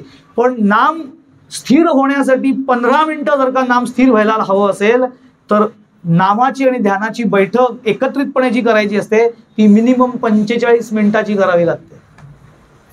10 मिनिटं मी बसलो तर नामाची प्रचिती नाही. 40-45 मिनिटं बसावं लागतं. एकदम नाहीच बसता येणार, पण सुरुवात 10 मिनिटापासून करावी. 10ची 15, 15ची 20, 25 अपसूक होतात. कारण आतमध्ये राहण्याची सवय लागली ना की माणसाला बाहेर यावंच वाटत नाही. त्या पद्धतीने नाम बसावं. कसं कसं नाही, खुर्चीत बसावं. तुम्ही आता बसलेत तसं खुर्चीत बसावं. खुर्चीत बसून कसं काय करणार? खुर्चीत बसून करता येतं ना. भगवंतानी काय सांगितलंय? शुचौ देशे प्रतिष्ठाप्य. ज्या जागेवर बसशील ती जागा सुचिरभूत स्वच्छ असली पाहिजे. वाघाचं चित्र भिंतीवर, त्याच्यासमोर बसून नाम ध्यान. वाघाबिघाचं चित्र काहीच ठेवू नका समोर. फार फार तर एखादं रामप्रभूंचं चित्र, आपल्या सद्गुरूंचा फोटो, तो सुद्धा आपल्या आसनाच्या मागे असला पाहिजे, समोर नाही, मागे ठेवायचा. उपासना करताना दृष्टीवर काही येता कामा नये, कारण अस्तित्वाच्या जाणीवेवर जायचंय नामावरती. नाम हे फक्त अक्षर नाहीये. राम असं म्हटल्यानंतर फक्त दाशरथी राम नाहीये, राम हा आत्मा राम आहे. कारण रामनाम हे एकमेव नाम असं आहे जे राम अवताराच्या आधीपासून अस्तित्वात आहे. असं कुठलंच नाम नाहीये. अवतार व्हायच्या आधी त्याचं नाम आधी आलंय, मग तो आलाय. कारण तो तत्वाशी संबंधित आहे, देहाशी नाही. त्यामुळे राम आतमध्ये, समोर काही नाही. शांत बस. आपल्या सद्गुरूंचं आपल्या खोलीत सद्गुरूंचं चित्र असावं, म्हणजे फोटो किंवा बाकी काही नसावं. उगाच काहीतरी लोक चित्र खिंकाळणाऱ्या घोड्याचं चित्र काय काय लोकांना लावलं, त्याचं ध्यान. हे कसं ध्यान पण खिंकाळल्यासारखं होतं. मग ते काही नाही ना, काही त्याला आहे की नाही, त्याची सुचिता काय म्हटलेली आहे तशी सुचिता आहे ना. स्वस्त राहा त्याच्यावर. मी जसा बसलोय त्या ह्याच्यात बसता आलं तर फार उत्तम. याला सहजासन म्हणतात. पण ह्याच्यामध्ये बसण्यासाठी फार पूर्वीपासून बसण्याची प्रॅक्टिस लागते. एकदम 60 नंतर असं तर कंबर तयारच होत नाही काही खराब त्याच्यासाठी. पण काही हरकत नाही, त्याचं काय एवढं वाईट वाटून घ्यायची गरज नाहीये. खुर्चीत बसावं. फक्त ज्या खुर्चीत तुम्ही बसलेला आहात त्या खुर्चीत जर बसायचं असेल तर पाठीच्या मागे एक उशी घ्यावी, म्हणजे पाठीचा कणा थोडा ताठ राहतो आणि आपले पाय डायरेक्ट जमिनीला टेकणार नाही त्याची काळजी घ्यायची. पायाच्या खाली पण एखादी उशी घ्यायची. उंची कमी असेल तर मात्र मागे अजून जास्त सपोर्ट घ्यायला लागतो, कारण पाय खाली टेकत नाहीत, लटकते राहतात. मागे 2 उशा घ्यायच्या की जेणेकरून पुढे येऊ, पाय थोडे अजून खाली जातील आणि खालती काहीतरी सपोर्ट घ्यायचा. हात कसे ठेवायचे, काय काय प्रश्न असतात. असे ठेवायचे का, असे ठेवायचे का, असं काही नाही. स्वस्त बस, शांत बस. खुर्ची असेल तर खुर्चीवरती असे हात ठेव, नाही तर चक्क आपल्या शरीरासमोर असे हात ठेवून बस. याला काय अर्थ आहे का, याला फक्त साहित्यिक अर्थ आहे. याला कल्याण मुद्रा असं म्हणतात. असे जे बसतात ना, असं कधी बसत नाही ना, हे चित्रात बसतात. असं कधी बसता येणार नाही. असं बसलं ना तर थोड्याने इथे दुखायला लागेल. शरीराला समांतर हात ठेवून असं बसायचं. मग एक तर असं तरी हात ठेवतात किंवा असं तरी ठेवतात. असं का करायचं, याला कल्याण मुद्रा असं म्हणतात. हे 3 बोट आहेत ना उरलेली, हे पहिलं बोट हे अंगठा. अंगठा हे परमात्म्याचं प्रतीक, पहिलं बोट हे आत्म्याचं प्रतीक. आम्ही साधना करताना काय करायचं असतं, तर आत्म्याला परमात्मा स्वरूप करायचं असतं. त्याच्यासाठी काय करायला लागतं, तर पहिले आत्म्याची म्हणजे चित्ताची दिशा परमात्माभिमुख असली पाहिजे, म्हणून त्या दोघांना एकत्र करायचं. आणि ती दिशा ईश्वराभिमुख कधी होईल, जेव्हा मी शरीर मन बुद्धी यांना बाजूला करीन तेव्हा. म्हणून ही कल्याण मुद्रा. हे 3 बाजूला आले आणि आता फक्त आत्मा परमात्म्याचं मिलन, त्याचं प्रतीक म्हणून हे आहे. ह्याला कल्याण मुद्रा असं म्हणतात. दुसरी योग मुद्रा आहे, डावा हात खाली उजवा हात त्याच्यावरती, अशा पद्धतीने बसायचं. हे का बसायचं, तर आपसुकच खांदे सरळ रेषेत येतात, वेगळेपणाने ताट बसावं लागत नाही. अशा मुद्रेत बसलं की आपोआप कणा ताट होतो. पण हे काही मला करायचं नाही, खुर्चीत बस, स्वस्त बस. एक शंख मुद्रा असते, ज्या मुद्रेमध्ये माझे परात्पर गुरु बसायचे, स्वरूपानंद. ती शंख मुद्रा म्हणजे अशा हात ठेवून अशा पद्धती. कशा मुद्रेनी प्रचिती लवकर येईल, मुद्रेने काही प्रचिती येत नाही, प्रचिती नाम नीट घेतल्याने येते. ते कशाने तुझ्या आवडीचा भाग आहे. या पद्धतीने रोप बसावं. सांगण्याचा उद्देश हाच आहे की नामामध्ये योग अंतर्भूत आहे. वेगळेपणाने योग करण्याची गरज नाहीये, निश्चितच नाहीये. परंतु नाम कसं घ्यावं हे कळलं नाही तर नामाची प्रचिती येत नाही. म्हणजे मी सुरुवातीला सांगितलं की नाम वाले आणि ध्यान वाले असतात काही लोक, तर वाले वगैरे काही नसतं. नाम आणि ध्यान एकच आहे. एका जागी बसून डोळे मिटून श्वासावरती जेव्हा नाम घेतलं जातं तेव्हा ते ध्यान होतं. थोडी प्रक्रिया भिन्न आहे, हे मात्र निश्चित आहे की नाम ही स्वतंत्र उपासना आहे, ध्यान ही स्वतंत्र उपासना आहे. कारण नाम हे जाता येता सुद्धा घेता येतं, ध्यान जाता येता करता येत नाही, एका जागी बसून करावं लागतं. तेवढाच काय तो फरक आहे. चालता बोलता धंदा करिता, धंदे नाही धंदा करिता, खाता जेविता सुखी होता नाम विसरू नये. या सगळे कर्मप्रधान गोष्टींमध्ये नामाचा विसर पडतो. त्याला विशेषत्वाने लक्ष देऊन अनुसंधानात नाम ठेवावं. अनुसंधानात नाम कसं ठेवणार, मी बँकेचा कॅशियर आहे, आता मी ड्रायव्हिंगचं काम करतो, ड्रायव्हिंग करत आहे, मला एकीकडे नाम घेतलं पाहिजे. आता मी ड्रायव्हिंग करता आता नाम घेतलं रामनामाचं आणि जरा चूक झाली तर इतरांना राम म्हणण्याची वेळ आहे आपल्यासाठी. मग कसं घेणार अनुसंधान, कारण अनुसंधानात वैखरी नाहीये, चित्त आहे. अनु याचा अर्थ राहणं, संधान म्हणजे एकाच जागी चित्ताला ठेवून संधान बांधल्याचं राहणं. म्हणजे कसं करणार, सोपं उदाहरण देतो मी तुम्हाला. पूर्वीच्या काळी किंवा आता सुद्धा आपण बसने जर प्रवास केला तर कंडक्टरकडनं आपण तिकीट घेतो बसचं, ते एकदम भन्नाट असतं त्याची क्वालिटी. ते म्हणजे दिलंय की नाही हातात ते पण कळत नाही, इतकं ते पातळ असतं. त्यामुळे ते आपण असं वरच्या खिशात जर ठेवलं पटकन तरी इतकं पातळ असतं की ते उडून गेलं वाऱ्यात तरी कळणार नाही. म्हणून आपण खिशात ठेवलं जनरली तर लोक काय करतात तुम्ही ऑब्झर्व करा, असं दर 10-10 मिनिटांनी असं खिशाला हात लावून बघतो आपण. उडालं नाही ना तिकीट, तर उतरल्यानंतर विचारलं तर 500 रुपये दंड आहे. आता सारखं सारखं आपलं लक्ष जातं ना. कुठल्याही कर्मात प्रवासामध्ये असताना आपलं चित्त तसं नकळत जाऊन त्याची खात्री करतं ना, आहे ना आहे ना. तसं प्रत्येक कर्मामध्ये चित्तामध्ये ईश्वराचं स्मरण आहे ना आहे ना आहे ना तपासून बघणं अनुसंधान. ते रामकृष्ण होते ना परमहंस, त्यांच्याकडे एक डॉक्टर गेले आणि त्यांनी त्यांना प्रश्न विचारला, अहो महाराज अनुसंधानात नाम घ्यायचं म्हणजे कसं घ्यायचं. तर रामकृष्ण म्हणाले की म्हणजे काय हो तुम्ही कसले डॉक्टर आहात. तर ते म्हणाले मी दातांचा डॉक्टर आहे. तुमचा दात दुखलाय का कधी म्हणाले. हो दुखलाय ना म्हणे. मग तुमचा दात दुखला होता तेव्हा तुम्ही काय केलं? तर काय करणार, कापूर ठेवला कापसामध्ये दाढेवरती, दुखत होती. नाही नाही ते सगळं ठीक आहे, पण दात दुखत असताना तुम्ही काय करत होता? काय काही नव्हतं करत म्हणे. नाही नाही काहीतरी करत असा ना दात दुखताना. त्याला कळालंच मार्ग नाही काय विचारतायत. नंतर लक्षात आलं ते म्हणे अहो दात दुखत होता पण माझी कामं मी करत होतो, करणार काय ना त्याला. तर माझा दात दुखतोय म्हणून मी काही डिस्पेन्सरी उघडणार नाही असं थोडी करता येईल. पेशंट आहे तर त्यामुळे मला दात दुखतोय, मला माझी कामं करायला लागत होती. मग तुम्ही सगळी कामं करत होता दात दुखताना असं त्यांनी विचारलं. त्याला हो मग जेव्हा कामं करत होता तेव्हा तुमचा दात दुखतोय तुम्हाला कळत होतं का? तर ते म्हणाले हो मग ती दाढदुखी काय साधी नसते, कारण ती ठुसठुसत राहतो, तो ठणकासारखा ठुसठुसत राहतो. ते मला हे जे ठुसठुस नाही ना त्याला अनुसंधान असं म्हणतात. असं प्रत्येक कर्म करताना आतमध्ये नाम ठुसठुसलं पाहिजे की नाही मी ईश्वराशी संबंधित आहे. त्याला समर्थ म्हणतात. चालता बोलता धंदा करिता खाता जेविता सुखी होता नाना उपभोग भोगिता नाम विसरू नये. पण एवढ्यानी प्रचिती येणार नाही म्हणून पुढे जाऊन लगेच सांगतात शिष्या एकांती बैसावे स्वरूपी विश्रांतीस जावे तेणे गुणे दुडावे परमार्थ व्हा अखंड एकांत सेवावा अभ्यासाची करीत जावा काळ सार्थकी करावा जनसहित. शिष्या एकांती बैसावे सावधपणे तेथे पहावे अखंड धरावे सांडावे प्रभंजनाची. सगळी प्रक्रिया सांगितली समर्थाने. प्रभंजन म्हणजे श्वास. शिष्या एकांती बैसावे सावधपणे तेथे पहावे. तेथे म्हणजे कुठे? भ्रूमध्यापाशी आत्म श्वासावरती लक्ष केंद्रित कर. तेथेपणे सावधपणे तेथे पहावे अखंड धरावे सांडावे प्रभंजनाशी. प्रभंजन म्हणजे श्वास जो अखंडपणे चाललेला आहे. अखंड धरावे काय धरावं? रामाला धर. काय सांडावं? अहंकाराला सोडून दे. अखंड धरावे सांडावे प्रभंजनाशी. श्वासाच्या आधाराने अखंडपणे श्वासावरती अव्याहत नाम ध्यान. या पद्धतीने महाराजांनी नाम योग अंतर्भूत सांगितलेलं आहे. हा त्याचा एक भाग झाला. अशी 8 अंग आहेत. त्यातली आपण 2 बघितली यम आणि नियम. त्याच्या पुढची अजून आसन प्राणायाम प्रत्याहार धारणा ध्यान अंततः समाधी, ज्याला बाबा बेलसरे नाम समाधी असं म्हणायचे. नाम घेता घेता ज्याचं नाम घेतो आहे तो आणि जो नाम घेतो आहे तो या दोघांचाही लय होण्याच्या प्रक्रियेला जी अवस्था तयार होते त्याला समाधी असं म्हणतात. धी म्हणजे बुद्धी.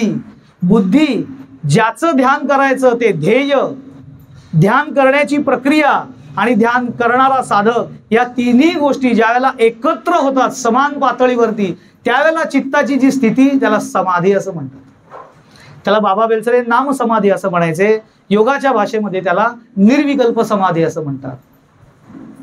पण हे सगळी योगाची पुढची अंग आहेत. आपण एका याच्यामध्ये सगळी बघू शकत नाही. आपल्याला वेळेची मर्यादा आहे आणि आपली वेळ संपलेली आहे. श्रवणाची वेळ संपलेली आहे. आता आपण प्रत्यक्ष मध्ये एक ब्रेक घेऊन प्रत्यक्ष उपासनेच्या एकच गोष्ट सांगतो. तुम्ही इथे दरवेळेला येऊन दर रविवारी मी बघतो इथे की एक विशिष्ट कालावधीमध्ये नाम घेतो. त्याचा एक संकल्प सोडलेला असतो. कारण मी एकदा विचारलं होतं, कारण मी एकदा दोनदा अशा अनेक ठिकाणी नाम शिबिरामध्ये गेलेलो आहे. तर त्यावेळेला असं झालं होतं की नाम घेतल्यानंतर म्हणजे मौनामध्ये जे आपण नाम घेतो त्याच्यानंतर अशी चिठ्ठी फिरवली जायची आणि त्याच्यामध्ये आपण किती नाम घेतलं त्याची संख्या लिहायला सांगायची होती, किती माळा झाल्या. तर मी त्यांना विचारलं हे तुम्ही का फिरवता असं, म्हणजे हे असं का सांगता, संख्या कशाला? तर ते मला आम्ही संकल्प सोडलाय. काय संकल्प सोडला असेल 10 कोटी 13 कोटीचा, त्यामुळे ती नोंद करायची आम्हाला. ठीक आहे संकल्प सोडलाय तिथपर्यंत ठीक आहे. मी सहज वही बघितली, कुतूहलाने वही बघितली की लोक काय लिहितात. तर लोक काय लिहितात माहितीये का, असं नाव लिहितात. समजा मी साधक आहे, मला सांगितलं तू जपाची नोंद कर. काय सांगितले करायला? जपाची नोंद करायला सांगितली. मी काय करतो, माझी नोंद करतो. मंदार लेले 50 माळा. अरे गेलं. तू गेल्यास, मी गेल्या 50. मग लिहिताना लोकांना असं स्वतःचं नाव आधी लिहित नाहीत, असं वाकून बघ. ह्याने किती 40 45 पाहिजेत, माझ्या 5 वाढल्या पाहिजेत, 45 40 अशी साधना होत नाही आणि संकल्पही पूर्णत्वाला जात नाही. जर काही संकल्प असेल तर जरूर नोंद करावी. कशाला नोंद करायची स्वतःची? लिहा ना, 50 माळा लिहायचेत ना, 20 लिहायचेत ना, ज्या झालेत त्या. श्रीराम 50. कुणी नाम घेतलं? रामाने नाम घेतलं, त्यांनी करवलं, त्याचं नाम त्यांनी घेतलं, मी माध्यम आहे, सोडून देता आलं पाहिजे. त्या पद्धतीने नाम घेऊन बघा. स्वतःला सोडून नाम घ्या. मी नाम घेतो असं नाही. आपल्या सद्गुरूंना आवडायचंय म्हणून घेतो, काहीतरी मला हवंय त्याच्या बदल्यात म्हणून नाही, ईश्वर प्राप्ती व्हावी याच्यासाठी. एकच प्रसंग सांगतो म्हणजे आपला विषय कन्क्लूड होईल. भाऊसाहेब केतकर होते ना, त्यांचा ज्यावेळेला व्यक्तिगत 11 कोटी जप पूर्ण झाला, सामूहिक नाही हा, व्यक्तिगत. त्यात सुद्धा गंमत अशी आहे की त्यांचा 11 कोटी जप झालेला त्यांनाच माहिती नाहीये, कारण त्यांनी मोजलेला नाहीये. तो बाबांनी मोजला होता, बाबा बेलसरांनी, त्यांनी नोंद केली होती त्यांची. आणि 11 कोटी झाल्यानंतर त्यांचं वयोमान लक्षात घेता त्यांना अंदाज आला की अजून पुढे 3 कोटी व्हायला खूप काळ जाऊ शकतो, त्यामुळे कदाचित देहाच्या मर्यादा आहे. म्हणून त्यांनी भाऊसाहेबांना सांगितलं की भाऊसाहेब 11 कोटी नाम तुमचं पूर्ण झालंय, ही खूप मोठी गोष्ट आहे, त्याचा आपण उत्सव करू असं ते म्हणाले. कारण माणूस हा उपासना प्रिय नसतो, उत्सव प्रिय असतो. त्याच्यावरती भाऊसाहेब म्हणाले, केशव 11 कोटी नाम पूर्ण झालं ही काही मोठी गोष्ट नाही आहे म्हणाले. तेव्हा मग काय मोठी गोष्ट आहे? ते म्हणाले, महाराज माझ्या आयुष्यात आले ही मोठी गोष्ट आहे. त्याच्यावरती ते म्हणाले, मग एवढं केलं कशाला? महाराज जर का आयुष्यात आले हीच जर का मोठी गोष्ट असेल, मग इतकं नाम घेतलं कशाला? त्यांना आवडायचं म्हणून घेतलं. ही भूमिका मला कळली पाहिजे. मला काहीतरी हवं आहे. मी किती नाम घेतल्यानंतर काय झालं? चांगला जावई मिळाला का? चांगली सून आली का? नीट नांदते का? लॉटरीचं तिकीट लागलं का? केस माझ्या बाजून सुटली का? घर माझ्या नावावर झालं का? इतकं नाम घेतलं, मी किती घेऊ?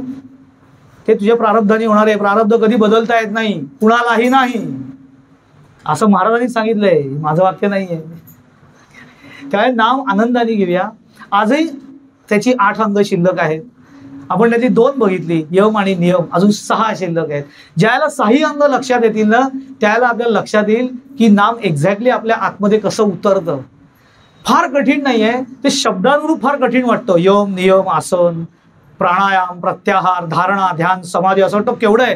काही नाहीये, सोपं आहे. जसं यम आणि नियम हे अगदी आचरणाशी संबंधित आहेत, तसं यम, नियम, आसन, आसन हे बसण्याशी संबंधित आहे. धारणा हे उपासनेच्या प्रक्रियेशी संबंधित आहे. प्रत्याहार हा अंतःकरण आणि चित्ताचा संबंध दाखवणार आहे. ध्यान ही प्रत्यक्ष प्रक्रिया आहे. समाधी ही अनुभूती आहे. आणि ती 6 अंग आपण बघू, परंतु ती पुढच्या वेळेला बघूया. झालेली सगळी प्रबोधन सेवा जी आहे ती गोंदवलेकर महाराजांच्या चरणी, कारण ती त्यांचीच आहे. ज्यांच्या दरबारात बसलेलो आहोत ते योगपुरुष गजानन महाराज, माझे परात्पर सद्गुरू स्वामी स्वरूपानंद आणि माझे सद्गुरू स्वामी माधवानंद. आणि अंततः पण सगळ्यात महत्वाचं म्हणजे ज्ञानेश्वर माऊलींच्या चरणी अर्पण करतो आणि इथेच माझ्या वाणीला विराम. हरि ओम तत्सत. पुंडलिक वरदे हरी विठ्ठल श्री ज्ञानदेव तुकाराम पंढरीनाथ महाराज की जय. सब संतन की जय. जय जय रघुवीर समर्थ. अनंत कोटी ब्रह्मांड नायक महाराजाधिराज योगीराज परब्रह्म शेगाव निवासी